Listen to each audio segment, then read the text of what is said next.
Right, here with Ian Allinson after a 0-0 draw with Sutton. But we're not going to talk about this game first, Ian. We're going to go back to Tuesday night and Wealdstone beat them 4-0. Yeah, I mean, they were good tests for us. As I said, I think you look at both today and going back to Tuesday, it's the first 15-20 minutes in both games have been really tough, and we've had to dig very deep and keep our shape and work our way into the game. And I think both games have been very similar. You can see their conference sides. They put you under a lot of pressure very quickly. You don't get a lot of time, and I think a lot of our players expected to have a bit more time on the ball. But we weathered that sort of 15-20 minutes in both games, and once we grew into the game, then we started to show that we've done okay.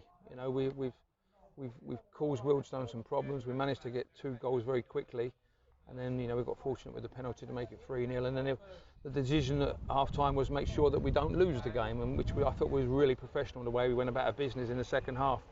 Got the 4th and really just see the game out quite comfortably, and then they made quite a few changes. So I was really pleased with that. Really comfortable I felt in the way we played the second half and the discipline side we showed.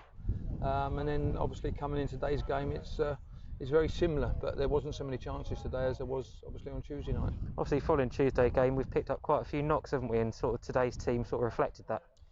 Yeah, I mean, it's there was always that the squad would get 90 minutes over Tuesday and today, so I don't want to deflect anything away from today's squad or the team we put out, because a lot of them players were going to play anyway, whether we beat Wealdstone 4-0 or what. So it was just, the fact is that we've probably had to give Kyron Wiltshire, Luke Warner-Healy and Zane Banton and Tom Bender and people like that probably more minutes than I wanted to do today.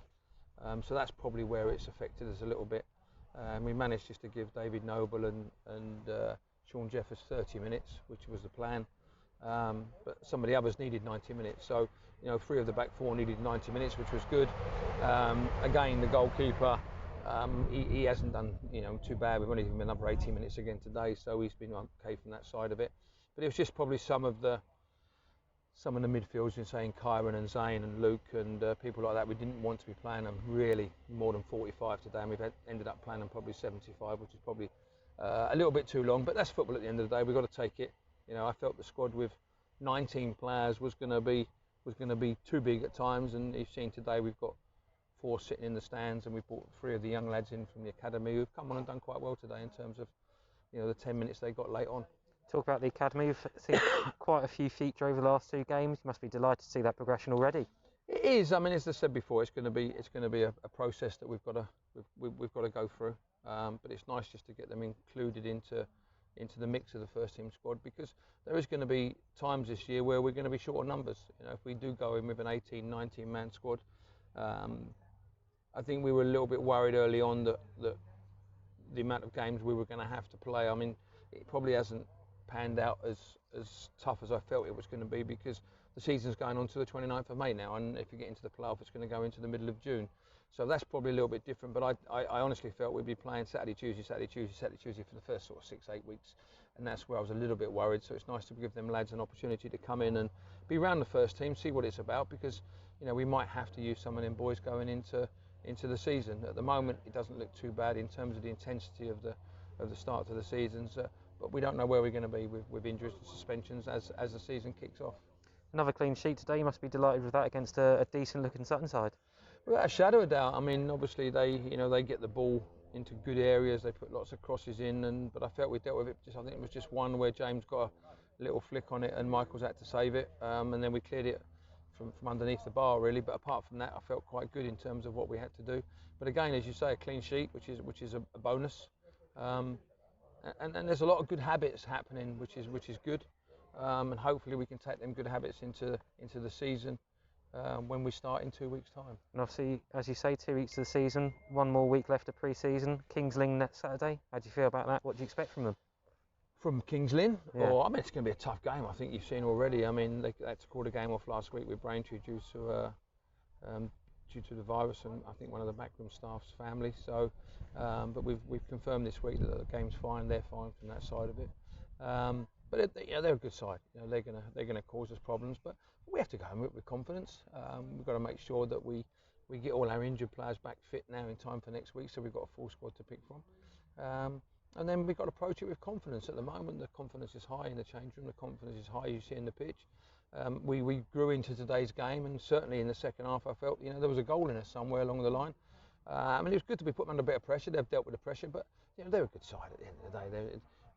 They've been in the conference for a long time now, so probably 5 or 6 years. So it's going to be the same next week. Is that King's Lynn went up last season? They seem to score goals for fun. So it will be a test on how we defend, and then when we do get good possession of the ball, is how we can keep the ball and move the ball forward and score goals. I thought first half today we didn't really create a lot, where certainly it's more in the second half than we did in the first half. And they said 2 weeks to go. How are you feeling about the squad? How are you feeling about the season coming up? I'm pleased with the squad. You can always say you need more, but you've got to, as I've always said, you have to respect what budget you have to work with. And we've used our monies well this year. We did our business very early. There's 1 or 2 areas I think. We've got 1 or 2 players that are trying to get back to full fitness, and they're probably playing when they're not quite ready. And I think Chidanok is certainly one of them.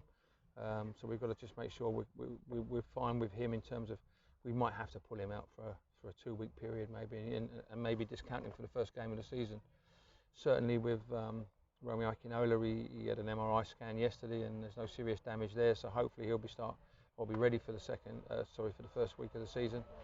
So we've got to see where these players are, but certainly where we are now, Minash has got a heel problem, which has flared up a little bit over the last 24 hours. And Joy's got an ankle problem where he picked it up in the first half on Tuesday. So then 4, I would imagine 2 will be back fit in time for 2 weeks' time. 2 I think might struggle, but the bonus is we've got an hour into Solomon Wobakai today, which was good. So we're not too bad, but if we have to go in with a squad of 16, 17, I'll be happy, because obviously we've got, there is some of the academy that we can call on if we have to. Brilliant. Thank you very much, Ian. No problem. Thank you.